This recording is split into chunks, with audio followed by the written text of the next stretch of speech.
જોયચંદ મેઘાણી આપણા દેશનું વાણિયું એ દરિયાને કાંઠે દરિયાના ગીત લખવા માટે જાય છે અને ડોસી એને સંભળાવે છે ને ગીત ગાય છે. પણ કદાચ ને આ મહાસમુદ્ર આપણો છે.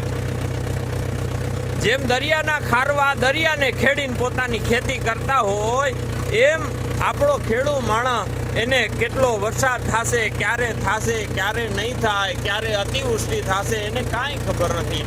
પણ છતાંય જેમ દરિયામાં મધસાગરની માલિકો ખારવો પોતાનું વાણ નાખે એવી જ રીતે ખેડૂત પોતાની ખેતી કરતો હોય. ખેતરમાં ટ્રેક્ટર હાકે આ જમાના પ્રમાણે, અને નકર પહેલાના જમાનામાં માણસ પોતાના બળદને હાકે અને ખબર ન હોય મુઠ્ઠીઓ ભરી ભરીને દાણ નાખવા માંડે અને ભગવાન એનો મોલ આપે.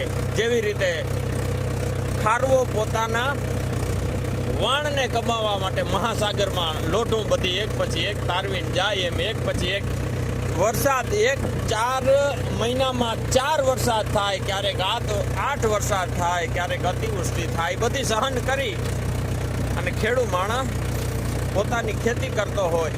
જેમ મહાસામુદ્રની માલિકો ખારવો પોતાનું વાણથી ખેતી કરતો હોય.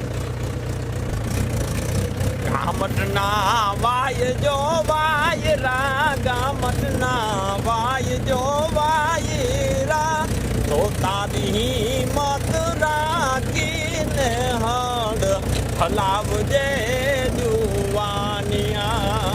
હે તારી મત રાખીને વાડીને ખેડજે જુવાનિયા. અને ખારવણ ગીત ગાતી હોય તો કેવું ગાતી હોય કે અવરો વાય એ જીવાવડો જુવાન, અવડો વાઈ વાવડો, એ તો તારી મત રાખીને પાણી લા ઉલેછ જે જુવાનીણા. એ તારી મત રાખી પાણી લા ઉલેછ જે